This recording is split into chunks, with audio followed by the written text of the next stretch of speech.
Hi, I'm Silver Quill, and welcome to Fan Favorites.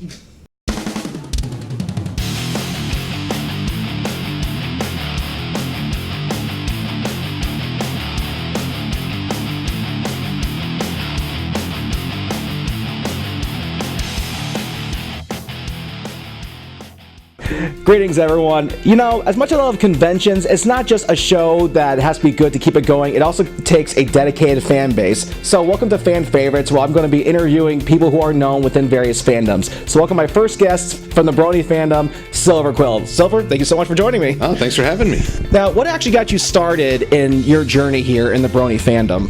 Well, it was a dark and stormy night. Oh, I remember that night. Well, there you go. That was, what, in 2012? I was basically working a job where you didn't get to see people at their best.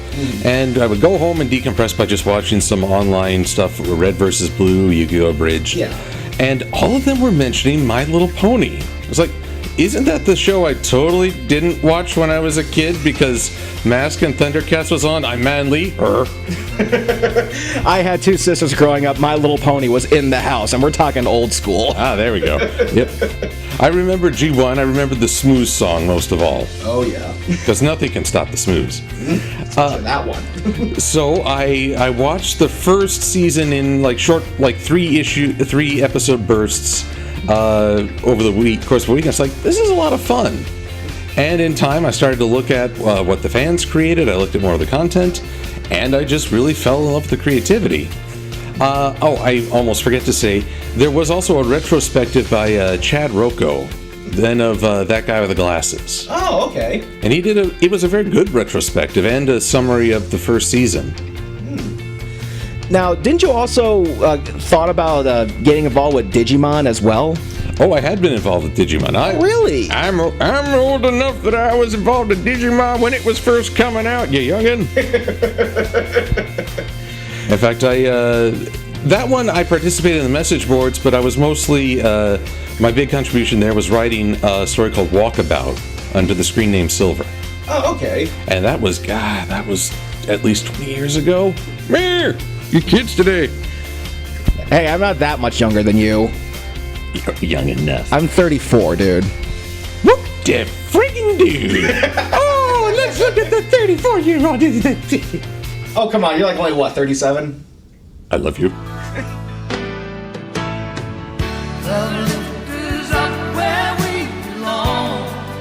I love you too. Oops, sorry. It's okay.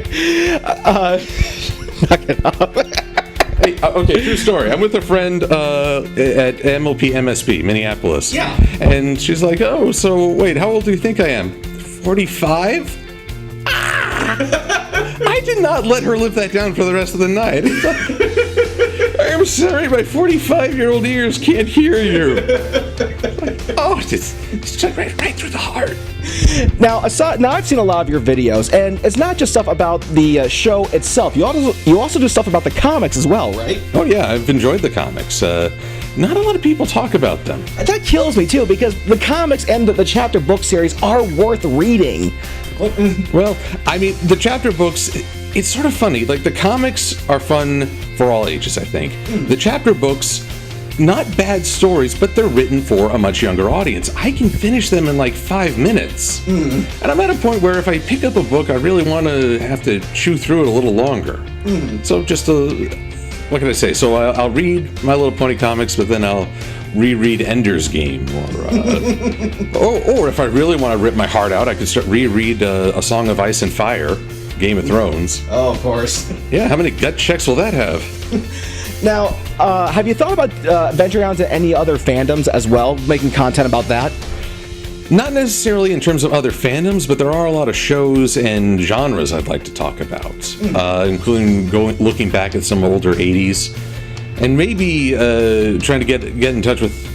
I don't watch a lot of the modern day cartoons, so when people say The Amazing World of Gumball or Gravity Falls or Adventure Time, I haven't seen a lot of that yet. I haven't either. Well, that might be a good thing just to look at from, again, an old, not 45-year-old's perspective. Now, one last question here, because as you know, we are here at the very last BronyCon. The show is also on its very last season, and I'm actually kind of looking forward to see what they can do with G5. What are you hoping to see with the next generation of My Little Pony? I'm more hopeful that fans will continue to be creative and find enjoyment, even if it's just making more memes. I mean, let's be honest, that's how a lot of this got noticed. Ponies are being thrown about. I find that if you start scripting the next generation in your head, it'll inevitably disappoint you. Good point, good point. So, and I say this from, G1 Transformers fan. How many generations of Transformers have we had since? I've watched the Japanese trilogies. I've watched, what was it? Rescue Bots? Skip that one. But I did see Prime, and I did see Robots in Disguise. And then I saw in 2001 Robots in Disguise, the original. So what I'm saying is I've seen what happens when a franchise is so long it has multiple generations. And each one has its own style, its own perspective, its own representation of characters.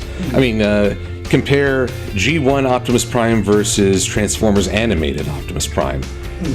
Same ideals, very different presentation. Yeah, I remember watching that iteration of the series as well.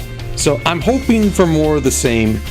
The word on the street is that G5 will have characters with the same names, but it's not going to be the same presentation. And I caution everyone, don't get too fixed on one idea.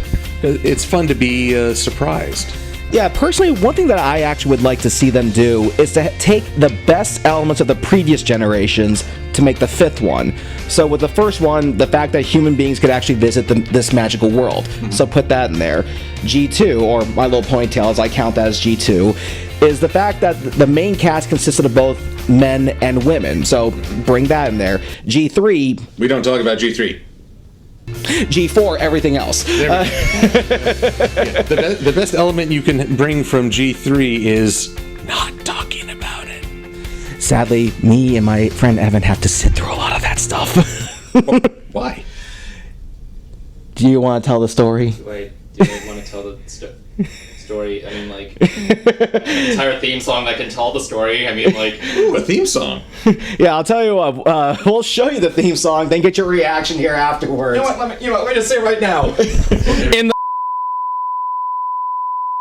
And that's how it goes. Oh my God.